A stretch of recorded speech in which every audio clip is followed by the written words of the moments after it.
I first learned about your work with the video, actually, of sacred economics that circulated around a lot during the encampment phase of the Occupy Wall Street movement in the fall of 2011.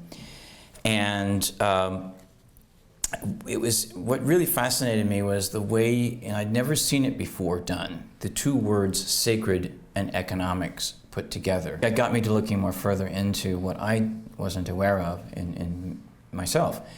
And also you discussed the idea of gift economy. Now I know people watching this are familiar with your work, but there's also an audience out there watching who's not familiar with your work. What is a gift economy? The gift economy is the ways that we meet each other's needs without mediating that through money.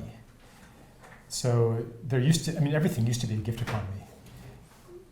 A lot of people think that before money there was barter, which is kind of how you do a money economy when you don't have money. But it really was, historically, you didn't have that much barter. You had people living in villages, living in tribes, taking care of each other. Today, there's very little, especially in our country, there's very little gift economy left. We pay for things that even our grandparents didn't pay for. Things like recreation, entertainment. That's true. People used to sing. The old farmhouses where I live in Pennsylvania, they had a piano room, People would get together, and even when I was a kid, there wasn't really a lot of daycare. If your parents were both working, the neighbors would look out for you, you'd be outside.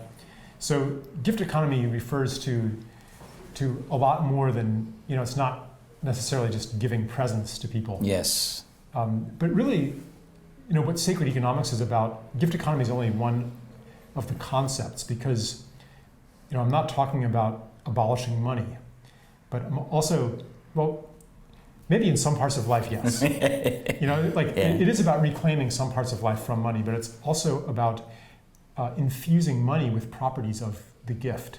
So that gets into nuts and bolts economics. In a gift economy, you don't hoard. Wealth does not come through having. Wealth comes status. Wealth comes through generosity, how much you give. Because the more you give, the more people want to give to you too. But money is kind of the opposite. The more you have, the more you control, the wealthier you are. So I investigate things like that. How could we change the nature of money through the banking system, through the way that it's created, in order for wealth to return to what it was originally? So I guess I probably shouldn't do the whole thing, but the sacred economics is actually about economics and not just about psychology and spirituality. Well, the economics is a reality that everybody has to deal with on a daily basis. There's the basic necessities. There's food. There's shelter.